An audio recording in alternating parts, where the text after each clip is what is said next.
Well, new developments today with the scandal that broke last week about the Government Services Administration conference in Vegas. This is a group that's supposed to be bargaining on federal contracts to keep the costs down. Instead, they held a conference for just some of their employees, 300 out in Vegas, that cost the taxpayers more than $800,000 dollars for some 300 federal workers to have a good time from the look of it. And we're getting a look at some of that good time through more ridiculous mocking videos, including this one with the angry office clown.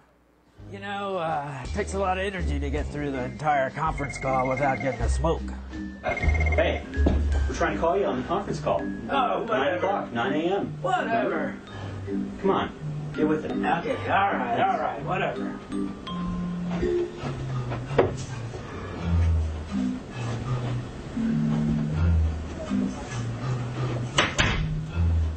Yeah, you get the picture.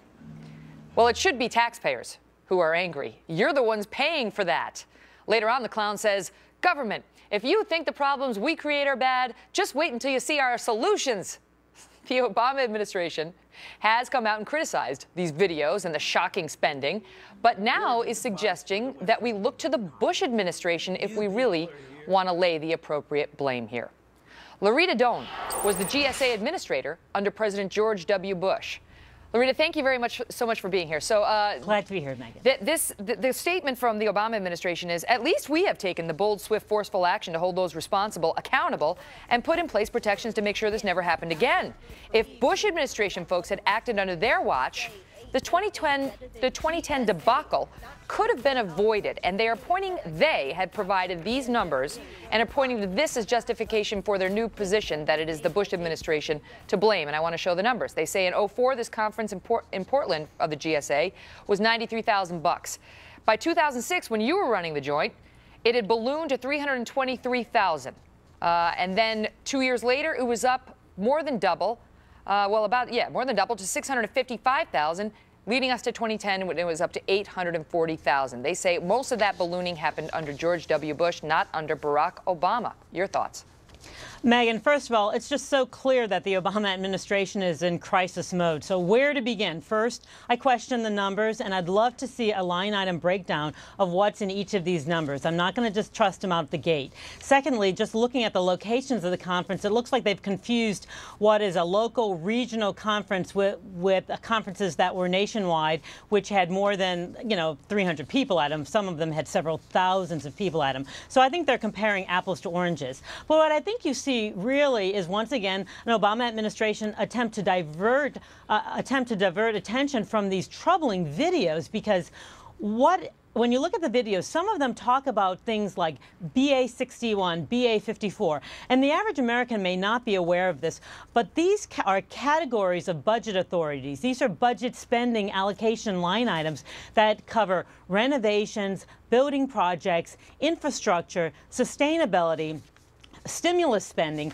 And to hear G.S.A. employees or any federal government employee making a joke about wasting taxpayer money at a time when we have so many Americans who are out of work is a real travesty. And I want to get, listen, you had troubles when you were running this agency as well that were well publicized. Gretchen Carlson asked you about them this morning on Fox and Friends, and that video is posted online right now if our viewers care to get into it. Yes, but I would like to say one thing. The guy who made the investigator who made the allegations against me actually pleaded guilty to making false statements to Congress. So it's a little bit different. But listen, the reason it seems like the Obama administration is pointing to you and other GSA administrators under President Bush because they want to talk about the ballooning costs of these conferences, which is where I took it with you. I do want to talk about the cost of the Obama conference, the conference under President Obama. This is one region, the Southwest region, 300 employees get together. And just so our viewers know, look at a couple of the costs.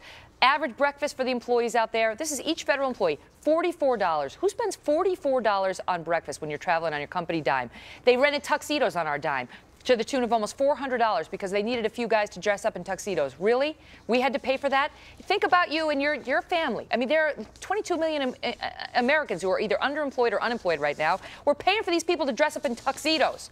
And one in-room party was almost $1,000. Another in-room party, almost $2,000. Another in-room party, almost $3,000. The list goes on. They wanted everybody out there to get a yearbook of their little trip. That cost the taxpayers $8,100, over $8,000 so they could have a yearbook. Canteens, commemorative canteens, almost $3,000 of taxpayer money.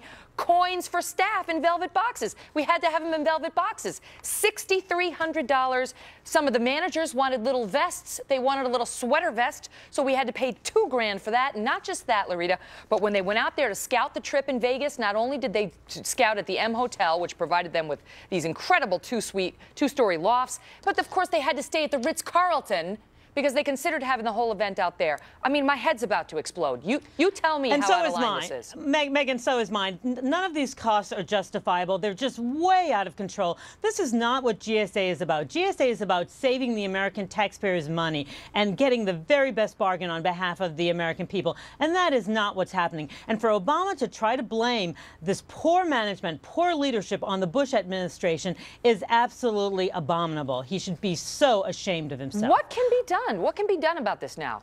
I think it starts, of course, with leadership. But when you get down to it, GSA has abused the trust of the American people, and they're going to have to earn it back. And that's going to be really hard. But I'll tell you, in business, you say what is monitored and measured is managed. And I think that's what's going to happen. There's going to have to be a lot closer watching on the expenditures at GSA. Do you blame these workers, or do you blame their managers, or both? I blame both, because we are all adults, and each of us has to take responsibility for our actions. But my heart breaks to think that at this agency, we could have GSA employees who are making jokes about wasting building funds, and then have managers approving these videos and then even giving awards for making these kinds of negative, morale demoralizing videos. It's just heartbreaking for the American people. Larita, thank you. Thank you, Megan.